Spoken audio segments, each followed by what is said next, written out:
7h39, l'Angléco avec vous, François Langlais. Bonjour à tous. Emmanuel Macron lance une offensive contre la directive des travailleurs détachés. Oui, un système vicié et vicieux, et qui permet, rappelons-le, à des travailleurs roumains ou polonais de travailler en France et dans toute l'Union, non pas avec les charges sociales du pays d'accueil, c'est-à-dire de la France, mais avec celles du pays d'origine, moins coûteuses. Ce qui évidemment exerce une concurrence déloyale en France même vis-à-vis des entreprises qui emploient des Français ou des étrangers installés en France et qui travaillent aux conditions françaises. Par exemple, dans le bâtiment ou l'agriculture, deux secteurs qui utilisent beaucoup les travailleurs détachés. L'idée de Macron, c'est d'abord de limiter le détachement à 1 an, contre 2 aujourd'hui. De prévoir pour les personnes concernées des avantages sociaux qui réduiraient l'écart avec les salariés aux conditions françaises. Et enfin, de lutter plus sérieusement contre les fraudes.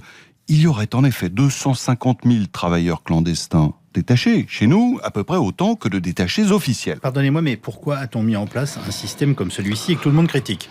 Écoutez, honnêtement, c'est incompréhensible. Probablement une forme d'idéologie libre-échangiste qui prévalait à la Commission européenne il y a 10 ans, au mépris des réalités économiques les plus élémentaires. C'est vrai que les pays de l'Europe de l'Est y tenaient beaucoup, eux, parce qu'ils y voyaient une sorte de contrepartie. Les entreprises de l'Ouest rachetaient leurs propres entreprises à bon compte, grâce à la différence de prix et de compétitivité, et eux, en contrepartie, pouvaient envoyer des travailleurs chez nous. Emmanuel Macron a-t-il une chance de réussir ? Sur le papier, non.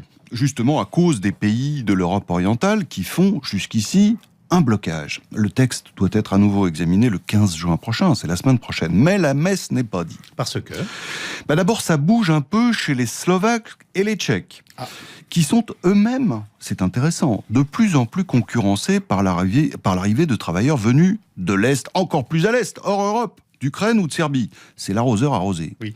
Ensuite, parce que Macron possède un capital politique important en Europe. C'est le nouveau, il a été élu avec une forte majorité, et surtout, il est européen. Autrement dit, il est écouté.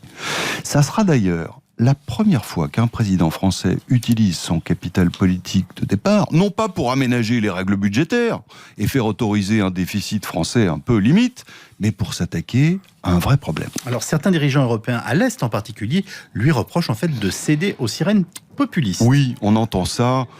C'est pas très sérieux, honnêtement. C'est justement en luttant contre les dérives de l'Europe qu'on peut réconcilier les Français avec le projet. Aujourd'hui, l'Europe est perçue comme nous exposant à la concurrence, à la mondialisation, à la brutalité, pour résumer.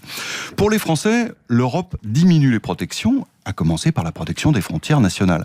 Ça n'est qu'en partie vrai, mais ça n'est pas faux pour autant. Et surtout, c'est la réalité de la perception des Français.